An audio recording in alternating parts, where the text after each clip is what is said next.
8:21 here, Big 550 KTRS. He is a world-renowned transplant surgeon. He's also our friend. He is also professor of surgery and pediatrics at Washington University School of Medicine. Good morning, Dr. Jeffrey Lowell. Hey, McGraw, how are you doing? All right, so each week you send me a couple of medical-related stories, and then we talk about it. This one, however, piqued my interest, and I'm petrified to hear your answer.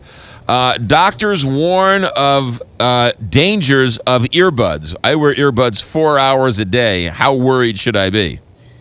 Well, you should be worried if they're too loud. The danger here is unlike when we started to be able to transport music with a Walkman that had batteries and the over-the-ear headphones. Right. Since then, we've developed these in-the-ear earbuds and all kinds of sophisticated noise-canceling things so that the rate of hearing loss because of these is upwards of 30% higher than it was 20 years ago. So if you are listening to loud noises over 85 decibels for a significant period of time, you are at significant risk of hearing loss.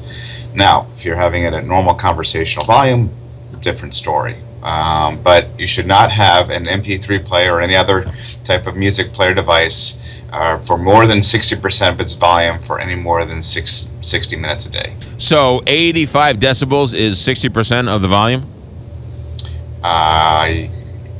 Yes. Okay. All right. Fair enough. Because it doesn't have on my phone what 85 decibels is. I think if you're listening at conversational volume, that's right. That's not a problem. It's when you have the music cranked up because you're on a subway car, or you're walking down the street and you hear sirens and traffic coming by, and you want to be able to get all of the fidelity out of your iPhone or Android listening to music, and you need to, because the ambient background noise is so high, you need to turn the volume in your iPhone or Android up high enough so you can hear it, is when you get problems. You know, no joking aside, there are lots of people who say that when you use power tools, when I'm down in the workshop working with my table saw or router or whatever, people say put some hearing protection on as well. Absolutely you should, because you get one shot at this. You know, if you have hearing damage, it doesn't come back. So I would say power tools for sure, and I would even say, you know, rock concerts nowadays. The few that I've been to, I wear hearing protection. I look like, you know, like the old grandpa there. With I want to rock the phone out. Things in, get off my lawn, but you know, I want to protect my ears. I want to rock out with you, Dr. Jeffrey Lowell. All right. I try and disguise it. They're not the big muffs. They're the little foamy things you put in your ears. Oh, okay. Yeah, there you go. All right, good enough. Actually, they say those are the best, actually, right? Those little foam rubbery things that you sort of put in your ear. They say those are the best. Well, the foamies plus the over-the-ear muffs together are probably the best. But if you don't want to look like a total dork, you're not going to be wearing the big muffs at a concert. But you can sometimes get away with the foamy kind of things. But you know what? Who cares? Exactly. Yes. Own it. Wear it. Live it. Rock the earmuffs. All right. So there's a new study about smoking and how to quit smoking. What's the latest incentive for people to want to quit smoking? Well, you know, besides the obvious one, you'll live longer and you won't develop cancer or heart disease or high blood pressure. The financial one that employers are looking at is a combination of a carrot and a stick. Employers are motivated to do this because they spend about $5,000 extra per year due to healthcare costs and other expenses for a smoker. So they are very incented to make that $5,000 number less. So there's been a couple studies out now that a combination of carrot and stick, where you get a financial reward for not smoking or for not starting smoking or for quitting smoking, and a financial penalty if you do smoke, is the system that probably works the best, because people aren't that motivated to get $5. They're very motivated not to lose $5 out of their pocket. So it's a combination of the two that works. You know, it's a philosophy of, you're a bad driver. You pay more for your car insurance than I do because I'm a good driver. And so there's an incentive to be a good driver.